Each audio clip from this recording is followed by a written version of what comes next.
La Fabrique Audio présente Les Aventuriers. Je vous rappelle qu'il y a également d'autres podcasts dans la Fabrique Audio, notamment La Petite Histoire, mais aussi tous les podcasts cinéma de Cinéma Radio. Et puis également le bouche-oreille pour découvrir des bonnes tables de la région Provence-Alpes-Côte d'Azur. On va les tester pour vous. C'est Olivier Gros du guide Le Bouche-oreille à retrouver sur toutes les plateformes de podcast et puis également sur le site du Bouche-oreille. Aujourd'hui, nous avons une baroudeuse avec nous, Alexandra. Elle était déjà là dans ce podcast la semaine dernière pour nous parler de son périple en Asie du Sud-Est. Elle a fait un grand voyage sur plusieurs mois et elle continue à nous en parler.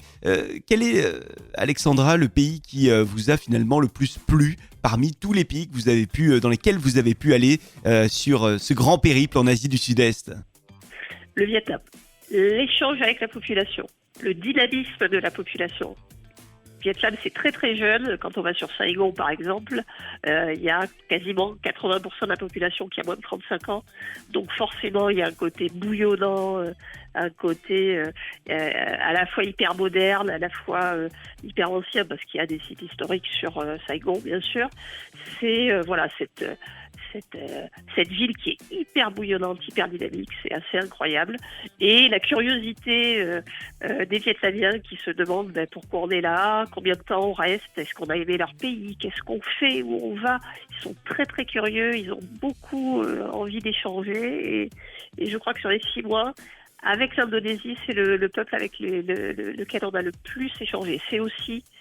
Peut-être aussi, c'est une des raisons, l'endroit où on est resté le plus. On a fait 2 mois et on a pu vivre la fête du Tet, le nouvel an vietnamien. Et c'est vrai que c'est une très grande fête qui dure à la fois pratiquement 10 jours. C'est une semaine avant, pendant, une semaine après. Est-ce que vous avez des rencontres marquantes à nous raconter ? Oui, au Vietnam, au centre du Vietnam, dans un petit patelin, une petite étape où justement on s'est dit on sera peut-être pas nombreux en tant que touristes, mais ça va être rigolo. On était carrément que quelques occidentaux et un jour on voulait aller voir une petite pagode qui était située à l'extérieur de ce village et on a loué, parce qu'on est motards, on a circulé à chaque fois en scooter ou en moto, on a loué donc notre scooter, on est parti, on avait notre petit GPS, notre petite application, et on ne trouvait pas cette pagode. On s'est dit, tant pis, c'est pas grave, on va aller faire autre chose. Et puis en tournant, on a vu au loin un grand Bouddha sur une petite colline. On s'est dit, tiens, on va aller voir, on est à côté. Et là, on est arrivé sur un site de tout petit parking. Et des gamins sont arrivés, ils devaient avoir entre 8 et 12 ans. Hello. Ils parlaient un tout petit peu anglais et ils nous ont fait rentrer dans un site de communauté. Il y avait comme une kermesse, vous savez, avec une grande fête. On s'est dit c'est peut-être une communion, enfin je ne sais quoi, un mariage. En fait, non, c'était une fête. Et en fait, on s'est aperçu qu'on était dans une tribu minoritaire, la tribu Cham, qui est au Vietnam.